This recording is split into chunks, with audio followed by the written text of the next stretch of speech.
अस्सलाम वालेकुम। जो लोग शॉप्स पे लंबा टाइम बैठते हैं या ड्यूटी करते हैं, बहुत लंबी ड्यूटी करते हैं, दोपहर के टाइम एक रेस्ट टाइम होता है जिसमें वो चाय वगैरह पीते हैं और अपनी भूख को कम करते हैं।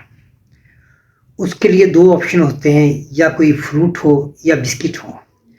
सवाल ये पैदा होता है, क्या बिस्किट और एप्पल एक ही काम करते हैं?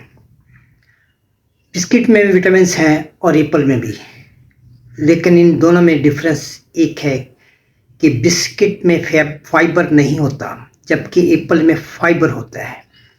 एक तो वो कॉन्स्टिपेशन नहीं होने देता, दूसरा ज़्यादा देर तक भूख नहीं लगने देता।